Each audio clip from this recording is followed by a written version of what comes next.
Joining me now for the first time here on the U.S. Report in 2025 is political journalist John Fund. John, thanks so much and welcome to the program. Again, great to have you back. I want to start off with some breaking news about a federal judge temporarily blocking President Trump's executive order seeking to end automatic birthright citizenship. John, what do you make of this call, and is this a sign that the left's fight back against the second Trump administration, a big part of that is going to be through the courts? This is no surprise. Americans love to sue each other, and you can judge shop. So if you're a liberal group, you can go to Seattle, one of our most liberal cities, find a judge who has a track record you like, and get them to pass an injunction. This is expected because ultimately a question this big, exactly what did the 14th Amendment to the Constitution, which was passed after slavery, mean when it conferred citizenship on a bunch of people? So ultimately this is heading to the Supreme Court, and Donald Trump wants it to get there as fast as possible. And what is the crux of that argument? Because my understanding is that after slavery, they wanted to ensure that freed slaves were able to be citizens. But there's some controversy around the wording of the second bit of the amendment that suggests, well, if you weren't born under the jurisdiction, not just on the soil of the United States, that possibly there's some wiggle room. Is that where this is going? Yes. The vast majority of constitutional scholars today say that if you were born in this country, you're automatically a citizen. But for the first 100 years after the 14th Amendment passed in the 1860s, that was not necessarily the interpretation. And interestingly enough, in the short term, what Donald Trump's revocation of birthright citizenship meant is that the children of diplomats, who everyone agreed were not citizens if they were born in this country, were going to become citizens, or at least would have a fast track towards that. So the irony is this is something that will be divided on left and right grounds mostly, but there is a chance that a conservative Supreme Court agrees with Trump because the circumstances have changed so much in who enters this country and under what circumstances. Absolutely fascinating. I cannot wait to watch this one play out. Now, another story that I've absolutely loved this week, among all of the executive orders and directions, he has ordered all federal employees in DEI, that's diversity, equality, and inclusiveness, all of those sort of woke roles, to be placed on leave. This is going to lead to their eventual dismissal, and he's quite serious about making sure that they don't come back in other guises and keep spreading the same stuff. What do you make of this?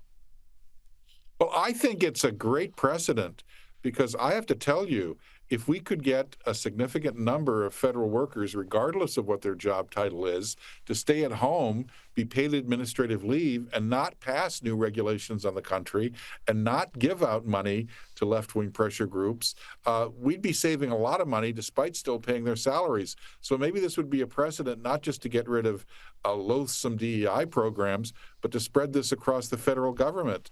I can think of a lot of agencies that have found out they're functioning much better or more effectively, even though a lot of their workers are sitting at home and, frankly, not doing very much. And, it seems like this, taking the culture war right up to the front here is continuing everywhere, because also the new Trump State Department has said no more pride flags, no more Black Lives Matter flags, no more of these other flags that are not the American flag are to be hung from U.S. embassies and outposts. I think this is a great message of common sense that will reassert American, I think, sovereignty against this woke movement, especially abroad. What do you make of it?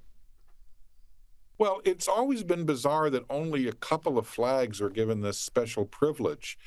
Certainly, if you had a flag that was designed by veterans, or a flag that, for example, honored a visiting governor to a U.S. embassy, that wasn't permitted. The governor couldn't fly his state flag when he was visiting the embassy. But somehow, if you were a member of the Pride community or a Black Lives Matter person, you got special privileges and you got straight to the head of the line.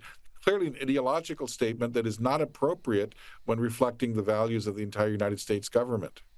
Absolutely right. Now, before I let you go, I want to get your thoughts on a statement made this week by a Danish member of the European Parliament, Anders Vistisen. Have a look at this. Dear President Trump, listen very carefully. Greenland has been part of the Danish kingdom for 800 years. It's an integrated part of our country. It is not for sale. Let me put it in words you might understand. Mr. Trump, off. John, what do you make of this outburst? It got that guy more media attention in Denmark than he has ever received and ever will receive. And that was the whole point of that. Look, the Danish have already said privately, we are happy to discuss more military cooperation with the United States. We're happy to discuss more exploitation of mineral rights in Greenland.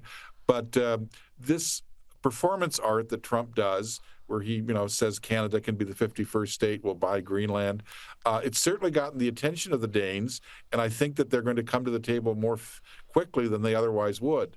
A lot of people don't like Trump's bully diplomacy. He basically has taken the bully pulpit literally and become a bully, but it gets people's attention, and Trump would say if it leads to a better result for the United States, it's worth it. What do they call it, John? The art of the deal. Thank you so much for your time. We'll see you soon here again on the U.S. Report.